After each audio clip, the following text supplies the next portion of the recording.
আমরা প্রচণ্ড সমস্যায় পড়ে গেছি। এই প্রাকৃতিক ওয়েদার প্রচণ্ড খারাপ।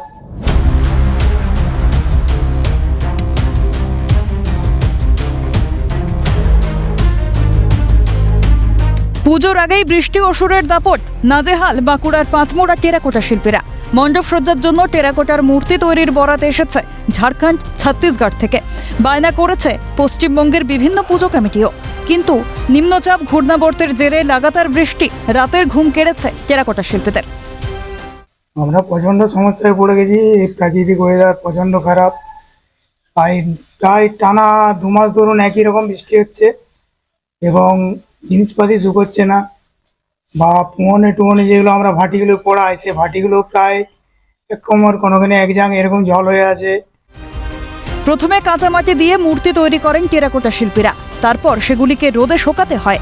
তারপর পুড়িয়ে রং করে পুরোদস্তুর প্রস্তুত হয় টেরাকোটার মূর্তি।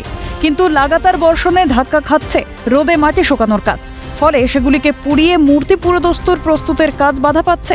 এই আবহে কার্যত যুদ্ধকালীন তৎপরতায় নাওয়া খাওয়া ভুলে কাজ করছেন বাঁকুড়া জেলার তালডাংরা পাঁচমোড়া গ্রামের টেরাকোটা শিল্পীরা। সময় মতো মূর্তি দিতে না পারলে অর্থনৈতিক আঘাত আসার সম্ভাবনা, আর তাই ঘরে ঘরে চরম ব্যস্ততা।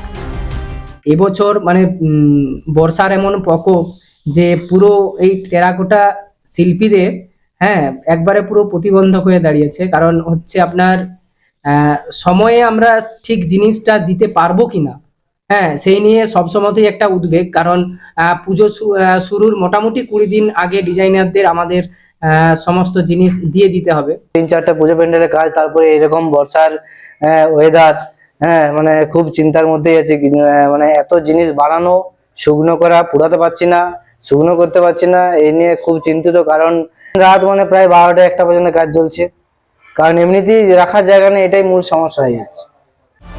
বৃষ্টি অসুরের হাত থেকে নিস্তার পেতে রোদ্দুরে ভরসা বাঁকুড়ার টেরাকোটা শিল্পীদের। স্বরূপ রায়ের রিপোর্ট, ক্যালকাটা নিউজ।